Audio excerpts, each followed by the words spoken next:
ಆತ ಇಟ್ಟಿಗೆ ಬಟ್ಟಿಯೊಂದರಲ್ಲಿ ಮೇಸ್ತ್ರಿಯಾಗಿ ಕೆಲಸ ಮಾಡುತ್ತಿದ್ದ. ತಾನಾಯ್ತು ತನ್ನ ಕೆಲಸ ಆಯ್ತು ಅಂತಿದ್ದವನು ಪರಸ್ತ್ರೀ ವ್ಯಾಮೋಹಕ್ಕೆ ಬಿದ್ದಿದ್ದ. ಅದೇ ಆತನ ಜೀವಕ್ಕೆ ಸಂಚಕಾರ ತಂದಿತ್ತು. ಇದೀಗ ಆತ ಹೆಣವಾಗಿ ಹೋಗಿದ್ದು ಪೊಲೀಸರು ಆರೋಪಿಗಳ ಹೆಡೆಮುರಿ ಕಟ್ಟಿದ್ದಾರೆ. ಹಾಗಿದ್ದರೆ ಯಾರಾತ ಅಂತೀರಾ? ಈ ಸ್ಟೋರಿ ನೋಡಿ. ಆಕ್ಸಿಡೆಂಟ್ ಎಂದು ಕಥೆ ಕಟ್ಟಿದ್ದ ಪ್ರಕರಣಕ್ಕೆ ಬಿಗ್ ಟ್ವಿಸ್ಟ್.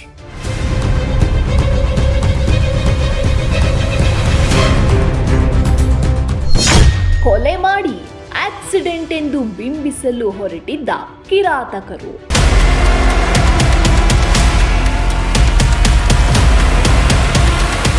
ಪ್ರಕರಣದ ಜಾಡು ಹಿಡಿದು ಆರೋಪಿಗಳನ್ನ ಬಂಧಿಸುವಲ್ಲಿ ಯಶಸ್ವಿಯಾದ ಕಾಕಿ.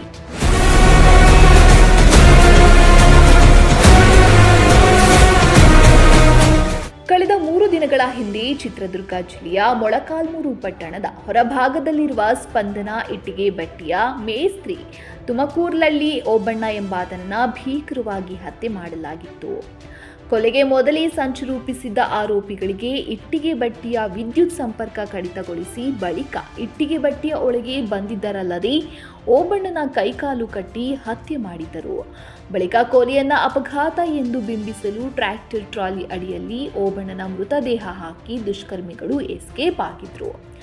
ವಿಷಯ ತಿಳಿಯುತ್ತಿದ್ದಂತೆ ಸ್ಥಳಕ್ಕೆ ಆಗಮಿಸಿದ ಮೊಳಕಾಲ್ಮೂರು ಠಾಣಾ ಪೊಲೀಸರು ಪ್ರಕರಣ ದಾಖಲಿಸಿಕೊಂಡು ತನಿಖೆ ಆರಂಭಿಸಿದರು.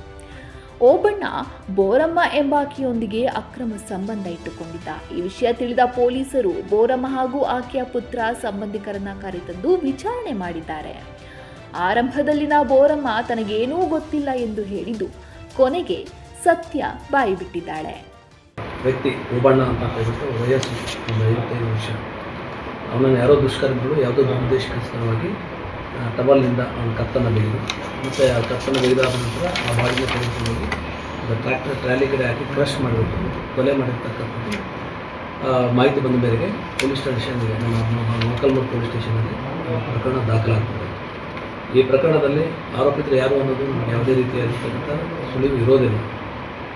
ಇದನ್ನು ಪತ್ತೆ ಹಚ್ಚಲೇಬೇಕು ಅಂತೇಳಿ ನಾನು ಎಸ್ ಪಿ ಸಾಹೇಬ್ ಮತ್ತು ಅಡಿಷನಲ್ ಎಸ್ ಪಿ ಸಾಹೇಬ್ ಮಾರ್ಗದರ್ಶನದಲ್ಲಿ CPI ಮೊಳಕಾಲ್ಮೂರು ಮತ್ತು PSI ಮೊಳಕಾಲ್ಮೂರು ಅವರ ನೇತೃತ್ವದಲ್ಲಿ ಒಂದು ತಂಡವನ್ನು ರಚನೆ ಮಾಡಿ ಸೂಕ್ತ ಮಾಹಿತಿಯನ್ನು ಕಲೆ ಹಾಕಬೇಕು, ಆರೋಪಿತರನ್ನು ಪತ್ತೆ ಹಚ್ಚಬೇಕು ಅಂತ ಹೇಳಬೇಕು ಕಾಲಕ್ಕೆ ಸೂಚನೆ ನೀಡ್ತಾ ಬಂದಿದ್ದರಿಂದ ಈ ದಿವಸ ಮೊಳಕಾಲ್ಮೂರು ಠಾಣೆಯ CPI PSI ಮತ್ತು CPI ಅವರೆಲ್ಲ ತಂಡದವರು ಸೇರಿಕೊಂಡು ಈ ಪ್ರಕರಣದಲ್ಲಿ ಭಾಗಿಯಾಗಿರ್ತಕ್ಕಂಥ 6 ಜನರನ್ನು ವಶಕ್ಕೆ ಕೊಟ್ಟು ಅವರನ್ನು ವಿಚಾರಣೆ ಮಾಡ್ತಾರೆ.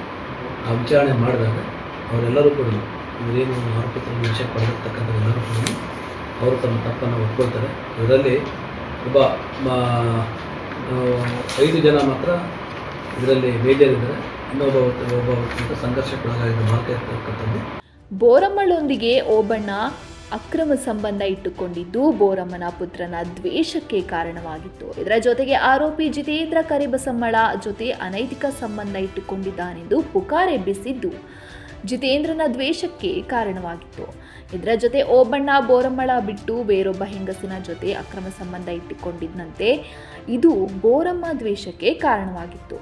ಈ ಎಲ್ಲ ದ್ವೇಷಗಳಿಂದಾಗಿ ಓಬಣ್ಣ ಬಲಿಯಾಗಿದ್ದು ಇದೀಗ ಮೊಳಕಾಲ್ಮೂರು ಪೊಲೀಸರು ಓಬಣ್ಣನ ಹತ್ಯೆ ಪ್ರಕರಣಕ್ಕೆ ಸಂಬಂಧಿಸಿದಂತೆ A1 ಬೋರಮ್ಮನ ಪುತ್ರ ಅಪ್ರಾಪ್ತ ಬಾಲಿಕ, A2 ಜಿತೇಂದ್ರ, A3 ಬೋರ, A4 Boramma, A5 Karibasamma, A6 ಅಜ್ಜಯ್ಯ ಎಂಬುವವರನ್ನ ಪೊಲೀಸರು ಬಂಧಿಸುವಲ್ಲಿ ಯಶಸ್ವಿಯಾಗಿದ್ದಾರೆ. ಬೋರವಿನ ಹೆಂಡತಿ ಕರಿಬಸಮ್ಮ ಅಂತ ಹೇಳಿ ಈ ಜಿತೇಂದ್ರನಿಗೆ ಕರಿಬಸಮ್ಮನಿಗೆ ಅಕ್ರಮವಾಗಿರ್ತಕ್ಕಂಥ ಸಂಬಂಧ ಇದೆ ಅಂತ ಹೇಳ್ಬಿಟ್ಟು ಅವನು ಪ್ರಚಾರ ಮಾಡ್ತಾ ಇರ್ತಾನೆ. ಅದಕ್ಕೆ ಕೂಡ ಅವನು ಜಿತೇಂದ್ರ ಮನನೊಂದಿರ್ತಾನೆ, ಈ ಥರ ಸುಳ್ಳು ಅಪಪ್ರಚಾರ ಮಾಡ್ತಾ ಇದ್ದಾನೆ ಅಂತ ಹೇಳ್ಬಿಟ್ಟು. ಅದಲ್ಲದೆ ಈ ಪ್ರಕರಣದಲ್ಲಿ ಮೃತನಾಗಿರ್ತಕ್ಕಂಥ ವ್ಯಕ್ತಿ ಏನಿದ್ದಾನೆ ಓಬಣ್ಣ, ಅವನು ಬೋರಮ್ಮ ಎಂಬ ಹೆಣ್ಣಿನ ಜೊತೆ ಅಂದರೆ ಹೆಣ್ಮಗಳ ಜೊತೆ ಅವ್ರ ಜೊತೆ ಲಿವಿಂಗ್ ಟುಗೆದರ್ ರಿಲೇಷನ್ ಇರ್ತದೆ. ಆ ಬೋರಮ್ಮನ ಮಗ ಏನಿರ್ತಾರೆ, ಬೋರಮ್ಮನ ಮಗನಿಗೆ ಯಾವುದೋ ವಿಚಾರದಲ್ಲಿ ಊರಿನಲ್ಲಿ ಈ ಥರ ಅವ್ರ ತಾಯಿ ಬಗ್ಗೆ ನಿಮ್ಮ ತಾಯಿ ಬೇರೆ ಜೊತೆಗೆ ಅಕ್ರಮ ಸಂಬಂಧದಲ್ಲಿದೆ ಅಂತಂದರೆ ಮಾನಸಿಕವಾಗಿ ನೋವಾಗೋ ರೀತಿಯಲ್ಲಿ ಮಾತಾಡೋದ್ರಿಂದ ಅವರೆಲ್ಲರೂ ಸೇರಿಬಿಟ್ಟು ಇದೆಲ್ಲರೂ ಇದು ಅಪಪ್ರಚಾರ ಮಾಡ್ತಾ ಇದ್ದಾರೆ ಅಂತ ತಿಳಿದು ಅವ್ರನ್ನ ಕೊಲೆ ಮಾಡಬೇಕು ಅಂತಂತೇಳಿ ಪ್ಲಾನ್ ಮಾಡ್ಕೊಂಡ್ಬಿಟ್ಟು ಅವರೆಲ್ಲರೂ ಕೊಲೆ ಮಾಡಿರ್ತಕ್ಕಂಥದ್ದನ್ನು ವಿಚಾರಣೆ ಕಾಲಕ್ಕೆ ಕಂಡು ಬಂದಿದೆ. ಇವರೆಲ್ಲರನ್ನ ದಸ್ತಗಿರಿ ಮಾಡಿಕೊಂಡ್ಬಿಟ್ಟು PSI ಮತ್ತು CPI ಅವರು ಮುಂದಿನ ಕ್ರಮ ಜರುಗಿಸಿಕೊಂಡು ನ್ಯಾಯಾಲಯಕ್ಕೆ ಸಲ್ಲಿಸ್ತಾರೆ. ಒಟ್ಟಿನಲ್ಲಿ ದ್ವೇಷದ ಜ್ವಾಲೆಗೆ ಸಿಕ್ಕು ಓಬಣ್ಣ ಹೆಣವಾಗಿ ಹೋದರೆ ಕೊಲೆ ಮಾಡಿ ಅಪಘಾತ ಎಂದು ಬಿಂಬಿಸಲು ಹೋದವರು ಅಂಧರಾಗಿದ್ದಾರೆ. ಏನೇ ಆಗಲಿ, ಕೊಲೆ ನಡೆದ ಕೆಲವೇ ಗಂಟೆಯಲ್ಲಿ ಆರೋಪಿಗಳನ್ನು ಬಂಧಿಸಿದ ಪೊಲೀಸರ ಕಾರ್ಯಕ್ಷಮತೆಗೆ ಸಾರ್ವಜನಿಕರು ಮೆಚ್ಚುಗೆ ವ್ಯಕ್ತಪಡಿಸಿದ್ದಾರೆ.